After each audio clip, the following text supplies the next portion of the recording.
जय श्री राम बहन। जी कहिए। बहन, हम अनाथ बच्चों के लिए घर घर जाकर भोजन इकट्ठा करते हैं।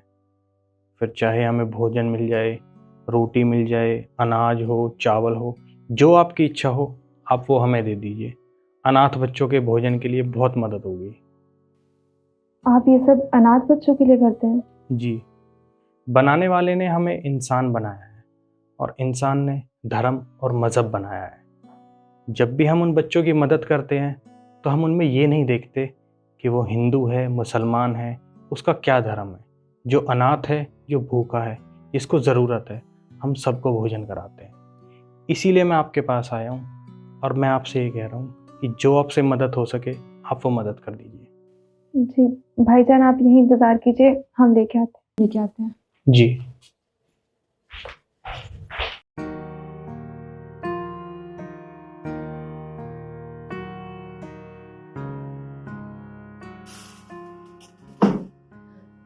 या अल्लाह, चावल तो है ही नहीं, बस एक ही मुट्ठी है।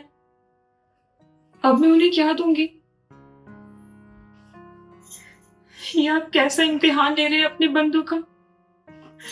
या अल्लाह, रहम फरमाइए अपने बंदों पे, इतना इम्तिहान मत लीजिए। हमें तो आप ही का सहारा है, आप रहम नहीं करेंगे तो किससे मदद मांगेंगे।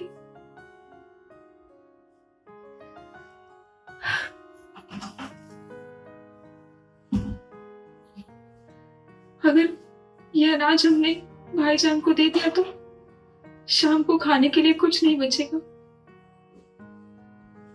पर हम मना भी नहीं कर सकते, क्योंकि घर आए इंसान को ऐसे खाली हाथ वापस भेजना अच्छी बात नहीं होती है। कोई बात नहीं, हम ही उन्हें दे देते हैं। कम से कम किसी पाक काम में हम हिस्सेदार तो बनेंगे। क्या पता ये उन्हीं के हक का हो।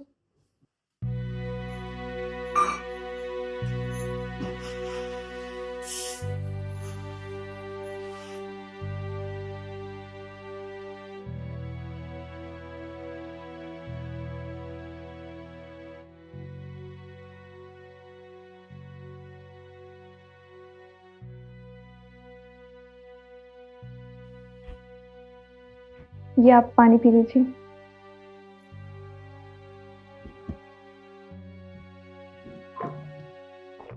पानी के लिए शुक्रिया।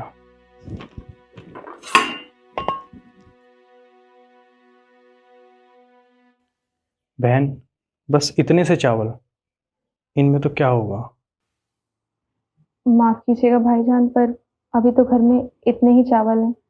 मेरे शौहर अभी नौकरी नहीं करते हैं ना, बाहर गए हैं काम की तलाश में, पर काम मिल नहीं पा रहा है। तो बस ऐसे ही गुजारा हो रहा है। और आपको सच बताऊं तो इतना ही अनाज बचा है घर में।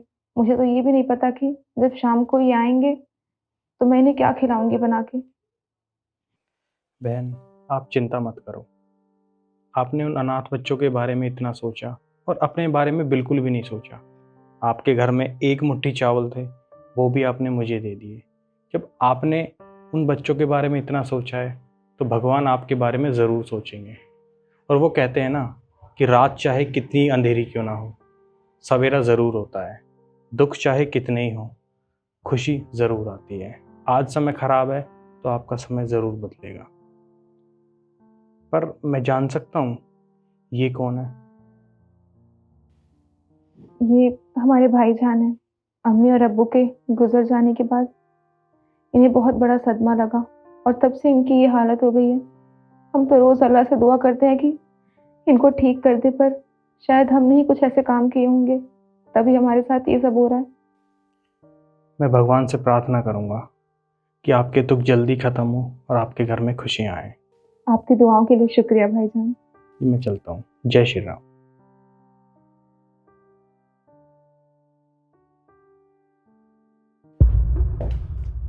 नूर, नूर कहाँ हो तुम? बाहर आओ।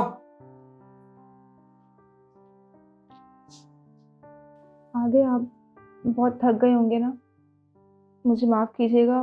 घर में अनाज नहीं बचा है तो मैं कुछ बना नहीं पाई।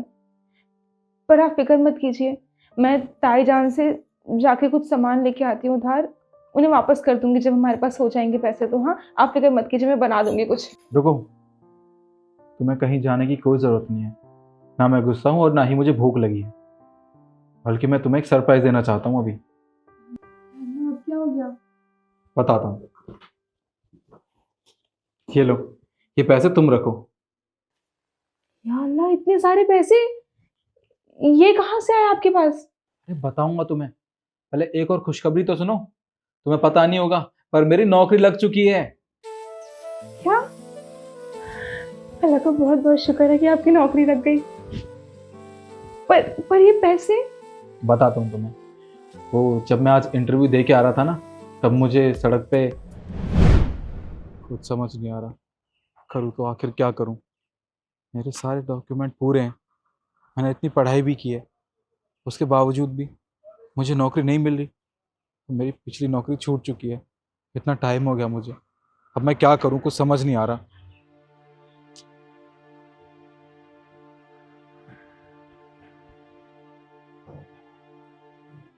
हेलो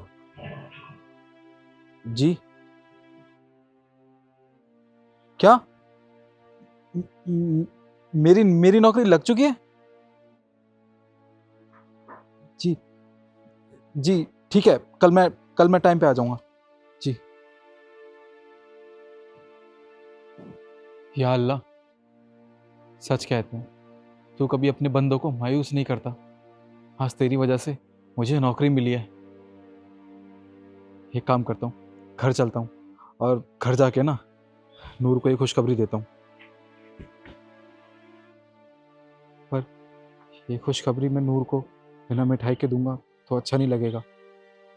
पर मैं क्या करूँ, मेरे पास मिठाई खरीदने के पैसे भी नहीं है और घर में अनाज भी नहीं है।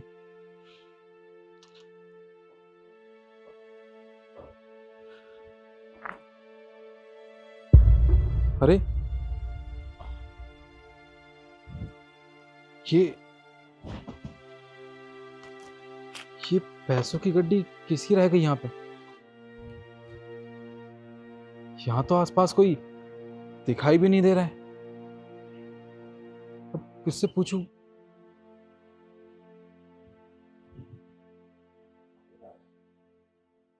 या अल्लाह, तूने तूने ये सब मेरे लिए किया ना। सच में अल्लाह, तू बहुत महान है। आज मैं घर जाके नूर को ये पैसे भी दे दूंगा और उसे खुशखबरी भी सुनाऊंगा। ये सब अल्लाह पाक की वजह से हुआ है। आज मुझे समझ आ गया, अल्लाह अपने बंदों को ना कभी मायूस नहीं रखता। आप सही कह रहे हैं, ये सब अल्लाह पाक की मेहरबानी है जो आज इतनी सारी खुशियां हमारे घर में आई हैं। दीदी देखो, मैं ठीक हो गया। तुम भाईजान, आप अपने पैरों पे चल रहे हैं? ये सब कैसे हुआ? आप देख रहे हैं बिल्कुल ठीक हो गए हैं। ये सब अल्लाह की मेहरबानी है। ये सब हुआ कैसे? सुबह जब मैं नौकरी की तलाश में बाहर गया था तब तो ये चलने फिरने की हालत में भी नहीं था और ये तो बोल भी नहीं पाता था। और अब जब मैं घर आया हूं तो ये नूर हुआ कैसे? वो सब मैं नहीं जानता। मैं जब सो रहा था उससे पहले तो मैं बिल्कुल बोल भी नहीं सकता था, लेकिन जैसे ही मैं उठा मैं चल सकता हूँ, मैं बात कर सकता हूँ और मैं वो सारे काम कर सकता हूँ जो एक आम इंसान कर सकता है। मुझे लगता है ये कोई चमत्कार है, ये किसी की दुआओं का ही असर है। मुझे क्या लगता है कि सुबह ना एक बाबा आए थे अनाथ बच्चों के लिए अनाज लेने के लिए, और मैंने उन्हें दिया भी था जो हमारे घर में थोड़ा बहुत बचा था, और उसके बदले में उन्होंने हमें बहुत सारी दुआएं दी थी। हमें लगता है कि ये उन दुआओं का ही असर है जो आपकी नौकरी भी लग गई और भाईजान बिल्कुल ठीक हो गए। उन्होंने कहा था कि वो भगवान से हमारे लिए दुआ करेंगे कि हमारे भाईजान बहुत जल्दी ठीक हो जाए। देखिए ना, हमने उनके पाक काम में उनका साथ दिया और हमें इतनी सारी खुशियां मिल गई। सच में वो बाबा कोई साधारण बाबा नहीं थे, वो कोई चमत्कारी बाबा थे। ऊपर वाले ने उन्हें हमारी मदद करने के लिए भेजा था। ऐसे मुझे ये जान के बहुत खुशी हो रही है कि आज हमारे घर में 3 खुशियां आई हैं। और मैं आप लोगों से यही कहना चाहता हूँ कि हम लोग इंसान हैं। ऊपर वाले ने हमें इंसान बना के भेजा है। हमें जात बात धर्म ऊंच नीच में नहीं बंटना चाहिए, बल्कि हम इंसान हैं तो हमें इंसानियत दिखानी चाहिए, इंसान बन के रहना चाहिए। और हमारी ये वीडियो आपको कैसी लगी कमेंट करके ज़रूर बताएं और जितना हो सके उतना शेयर करें। धन्यवाद।